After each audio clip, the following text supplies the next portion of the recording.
Na palagi akong pasaway sa mga bagay na aking sinusuway. Pakatandaan mo palagi mahal kita kahit alam kong ikay pala away. At ngayong araw na ito bibigyan kita ng isang mensahe na maalaala mo yung mga araw na masasakit sa atin na hanggang ngayon nadadala mo. Pero hindi ako sumusuko na balang araw masasanay ka rin sa pasaway na to. Nang dahil sa mga away natin tumitibay pa ang pagdarasal ko. At lalo akong napapalapit sa Diyos, nasasabi ko ang damdamin ko sa Kanya. Kahit na palagi tayong ganito, alam kong darating ang araw na makuha ang inaasam ko na pamilya mula sa'yo at sana mabago. Kaya lang ako nagkaaganito dahil sa mga pasakit na padala mo. Lalo pa akong nagiging positibo sa karamdaman na dinadala mo. Pasensya ka na, tinatanggal ko lang naman ang negatibong pinapadala mo. Masakit ang labis-labis sa pobya, lalong lalo yokong pumareha dahil hindi ko rin gustong makopya ang awin ng iba na sobra-sobra. Ang lahat ng mga yan alam mo, lagi kong dinadala kahit saan. Lagi mong tatandaan na mahal na mahal na mahal kita, yan lalagi mo pakatandaan.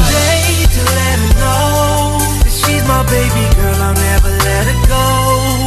Take my breath away like every single day. She got that swagger, that's why I had to have her. She'll always be my Valentine. I call her my Valentine. She'll always be my Valentine.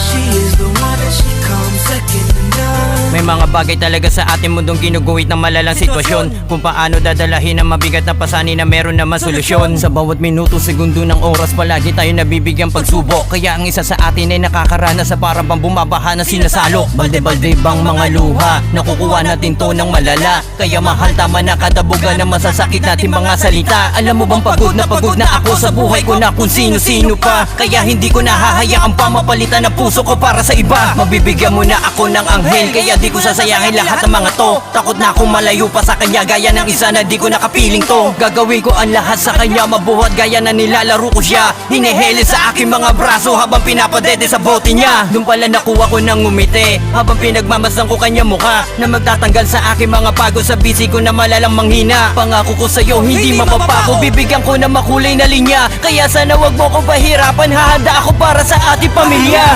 Special day.